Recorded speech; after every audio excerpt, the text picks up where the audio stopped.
वो तस्वीर है जो पाकिस्तान के लिए परेशानी की खबर है। दरअसल अफगानिस्तान अब चीन के जरिए अपने देश में सामान मंगवाने लगा है। इसके लिए वो ईरानियन रेलवे नेटवर्क का इस्तेमाल कर रहा है। इन तस्वीरों में जो आप ट्रेन देख रहे हैं, ये दरअसल चीन से शिपमेंट लेकर पहुंची है, जो अफगानिस्तान के बंदर अब्बास पहुंची है। अफगान तालिबान की जानिब से पाकिस्तान पर हमलों के बाद अफगानिस्तान में इस चीज को बड़े जोशो खरोश के साथ सेलिब्रेट किया जा रहा है। इस वक्त अफगानिस्तान में जश्न का समा है। वो अफगान तालिबान जो पाकिस्तान के बॉर्डर पे आकर पाकिस्तान पर हमले कर रहे हैं और पाकिस्तान की आर्मी को टारगेट कर रहे हैं, उन्हें वापस जाने पर अफगानिस्तान में फूलों के हार पहनाए जा रहे हैं। पाकिस्तानी सेना अब दो तरफा मत खड़ी। दो तरफा मतलब एक तरफ तो वो बलूचिस्तान में प्रॉब्लम झेल रही है, दूसरी तरफ वो अब खैबर पख्तूनख्वा में भी झेल रही है। ये दोनों की दोनों खबरें इकट्ठी आई है। हालांकि ये जो एरिया है ये पश्तून ट्राइबल्स का एरिया है और ये एरिया अगर देखा जाए कल्चरली सिविलाइजेशनली तो ये अफगानिस्तान का हिस्सा होना चाहिए। लेकिन आप देख सकते हैं कि पाकिस्तानी एस्टैब्लिशमेंट किस तरह इंसानी जानों के साथ खेल रही है। उनके साथ धोखा हुआ। मुसाफिरी दस्ते को पहले उन्होंने परमिशन दी और चंद पुलिस एहलकारों को साथ भेजकर लोअर कुरम में उच्चत पे उन पे हमला करवाया।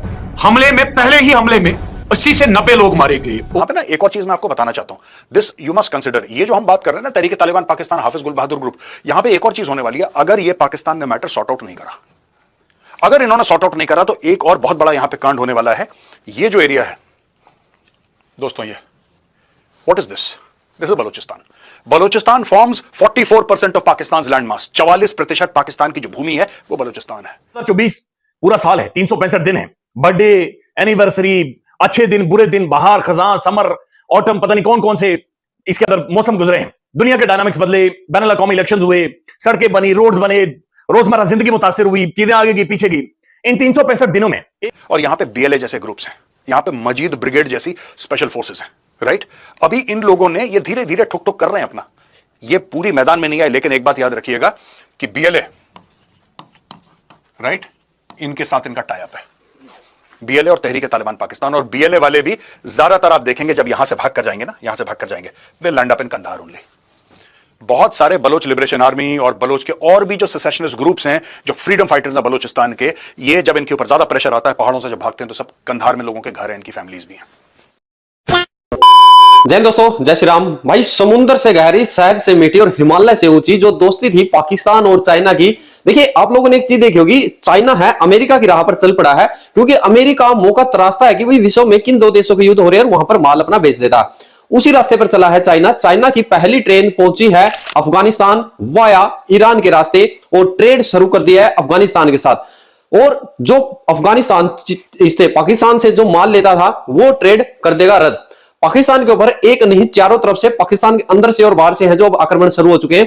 खैबर पख्तूनख्वा, केपीके, बलूचिस्तान, टीटीपी, अफगानिस्तान, ये सभी के सभी हैं जो भी एक हो चुके हैं और पाकिस्तान की कबर खोदने पे है जो लग चुके हैं। आप लोग वीडियो देखें, अच्छी लगे तो लाइक जरूर करें। वीडियो शुरू करते हैं। इस वक्त अफगानिस्तान में जश्न का समा है। अफगान तालिबान ने जिस तरह पाकिस्तान के कई इलाकों पर कब्जे किए, पाकिस्तान में घुसने की कोशिश की, पाकिस्तान की आर्मी को अटैक किया, टारगेट किया, हमारे कई नौजवान जो है शहीद किए, उसके बाद इस वक्त अफगानिस्तान में जश्न मनाया जा रहा है। जो अफगान तालिबान यहाँ पे पाकिस्तान पर हमला करके अफगानिस्तान वापस जा रहे हैं, वहाँ उनके गले में फूलों की माला पहनाई जा रही है। क्या कहना चाहेंगे? हम तो कह रहे थे कि अफगानी हमारे भाई हैं, आज वो हमारा ही खून बहाकर खुश हो रहे हैं। देखें, ये जो मामला है ना हमारा सरहद का, ड्यूरल लाइन का, ये जब से 80s में 18वीं सदी में ये मामला जो है इसको टैकल किया गया था कि ब्रिटिश ने एक बाउंड्री लाइन जो है वो ड्रॉ कर ली कि जो अफगान अमीर थे कि उनके साथ के हम लोग जो है ना, ये सरहद है, इसके एक साइड पे इलाका आपके और दूसरी साइड पे हमारा है। लेकिन मसला ये है कि जिस तरह इंडिया ने कश्मीर को, जो हमारा आज़ाद कश्मीर है, उसकी सरहद को तस्लीम नहीं किया, इसी तरह अफगानिस्तान ने भी इसको तस्लीम नहीं किया। और अफगानिस्तान की जो सरजमीन है ना, उसे हम ये कह सकते हैं कि बागियों की सरजमीन है। वो कभी भी एक तो उन्होंने, आपने ये देखा कि अमेरिका से पहले अफगानिस्तान में रूस आया, वो अब किसी का कब्जा जो है वो अपने ऊपर तस्लीम नहीं करते और जंगजू तबीयत के लोग हैं। अब ये मामलात जो थे, इसमें नो डाउट कि पाकिस्तान ने अफगानिस्तान को बहुत ज़्यादा सपोर्ट किया, खास के तालिबान को। सबसे पहले तालिबान की मुल्ला उमर की गवर्नमेंट जो थी उसको पाकिस्तान ने तस्लीम किया था और मैक्सिमम सपोर्ट जो था वो पाकिस्तान ने दिया था। हमारे मौलाना फजल रहमान साहब के मदरसे के वो शागिर्द थे, हमारे मतलब ये कह लें कि पाकिस्तान के ही बच्चे थे जिनको जो दोबारा उसमें इक़्तिदार में आए। फिर 9/11 हुआ, अब ये जो सबसे बड़ा इशू है ना, अब हमारा अफगान तालिबान के साथ नहीं है, ये जो अफगान गवर्नमेंट है ना उसके साथ नहीं है, ये जो तहरीक तालिबान है ना पाकिस्तान की, तहरीक तालिबान पाकिस्तान और तहरीक तालिबान अफगानिस्तान, अब तहरीक तालिबान अफगानिस्तान जो है उसका कोई भी स्टेक नहीं है अफगान गवर्नमेंट में। तहरीक तालिबान पाकिस्तान जो है इसका जिस तरह पाकिस्तान में नहीं है, इसका अफगान में भी नहीं है। राइट। तो दोस्तों ये एक आपको बात समझनी पड़ेगी कि अब ये तीसरा फैक्टर है यहां से, थर्ड फैक्टर जो यहां से ज्वाइन इन कर सकता है। ये दोनों फैक्टर सिमिलर हैं क्योंकि ये इसका ब्रेकअवे फैक्शन है। हाफिज गुल बहादुर ग्रुप जिसका लीडर हाफिज गुल बहादुर है, ये एक ऑफशूट है तहरीक तालिबान पाकिस्तान का, उन्हीं का एक आप ब्रांच समझ लीजिए। तो इन दोनों में ज्यादा फर्क नहीं है, दो they operate independently, they also collaborate quite a lot. लेकिन जो बलोच हैं इसमें बलोच भी आ जाएंगे। अगर ये 10-15 दिन के अंदर मैटर सॉर्ट आउट नहीं हुआ बिटवीन पाकिस्तान एंड अफगानिस्तान, आप ये मान के चलना इसमें बलोच लिबरेशन आर्मी बीच में कूदेगी, मजीद ब्रिगेड बीच में कूदेगी और इस पूरे का फायदा उठाने की कोशिश करेगी। अब दोस्तों सबसे बड़ा सवाल यह जो लोग मुझसे पूछते हैं, इनफैक्ट पाकिस्तानियों का खैर अलग एक प्रोपेगेंडा चल रहा है कि नमक हराम हैं और एहसान फरामोश हैं, और बड़े पढ़े लिखे लोग पाकिस्तान में जो हैं, जो अपने आप को सो कॉल्ड इंटेलेक्चुअल दानिश्वर हैं, वो भी यही घिसी पिटी चीजें बोलते रहते हैं कि हमने तो उनको बैठा के खिलाया पश्तूनों को जो भाग कर आए थे पाकिस्तान, ये वो। तो सबसे बड़ा सवाल यह कि why is Taliban allowing TTP to attack Pakistan?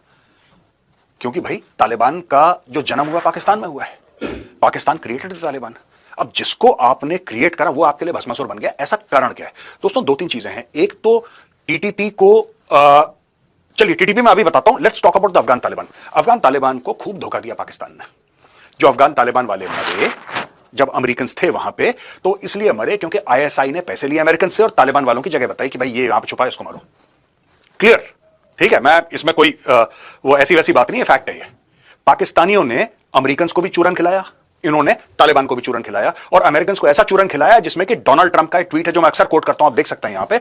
Donald Trump ने यह बोला है कि पाकिस्तानी गद्दार हैं, पाकिस्तानी धोखेबाज हैं। ये डोनाल्ड ट्रंप का खुद का ट्वीट है when he was president, right? I think 1 जनवरी का ट्वीट है, इफ आई रिमेंबर करेक्टली। मैं एडिटर से रिक्वेस्ट करूंगा कि ट्वीट छापे वहां पे और लगाए कि किस तरीके से इन्होंने धोखा दिया अमेरिकन को, और इन्होंने इनको भी धोखा दिया जो आपके तालिबान वाले थे, क्योंकि तालिबान वाले मरे तो दोनों को धोखा दिया और इधर से इन्फ्लुएंस कमाया, इधर से पैसे कमाए, राइट? और इनको ऐसा लगा रावलपिंडी वालों को क्योंकि चोरी नहीं पकड़ी जाएगी। ठीक है दोस्तों, अब ये पश्तून वली का कॉन्सेप्ट है जो लोग समझाते हैं, और एक कॉन्सेप्ट है कि जो मैं बताना चाह रहा हूं कि मुझे क्या लगता है सच्चाई है।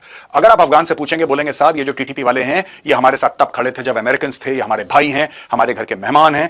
तो अकॉर्डिंग टू अफगान ट्रेडिशन, ठीक है, मिल मस्तिया कहते हैं हॉस्पिटैलिटी, मेहमान नवाजी, और अफगान के लिए इससे बड़ी बेइज्जती नहीं होगी कि उसका कोई मेहमान है और किसी ने उसके मेहमान को मार दिया।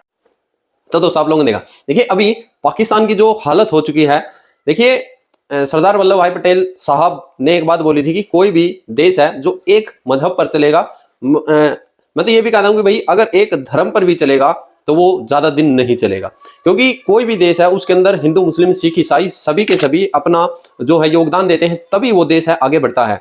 बांग्लादेश ले लीजिए, ज्यादा दिन नहीं चलाना, 71 में बना था, अभी हालत देखिए। जो मुज्जू है राष्ट्रपति, उसके देश की मालदीव की हालत देख लीजिए। पाकिस्तान की हालत तो आप लोग देख ही रहे होंगे। यानी कोई ऐसा दौर था जब पाकिस्तान जापान जैसे देश को है पाकिस्तान ने कर्ज दिया था, जब देखिए भारत ने पाकिस्तान को बना के दिया था, यानी कि पाकिस्तान नया नवेला एक घर बना के देते हैं इस तरीके से दिया था, और उसके बाद फिर वो भाई पाकिस्तान निकला नशेड़ी और सब कुछ उसने जुए में और दारू में नशे में सब कुछ उड़ा दिया। वो पाकिस्तान ने है जो काम किया है।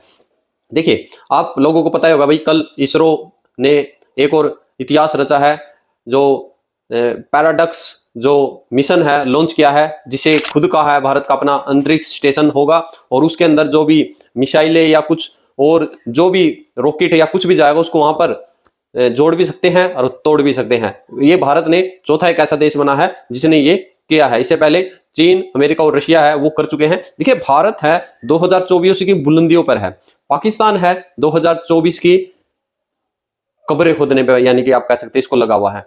देखिए जो टीटीपी है, तालिबान ने अपनी बकायदा पोस्टें उसको दे दी हैं कि भाई तुम एक आर्मी बॉर्डर पे लगा दिए कि भाई इनको संभालो, हम अंदर और जाते हैं। और जब वो युद्ध जीत के, वो चौकिया को जीत के जा रहे हैं, तो जश्न मना के मालाएं डालकर उनका वहां पर अंदर स्वागत हो रहा है। नमस्कार जी।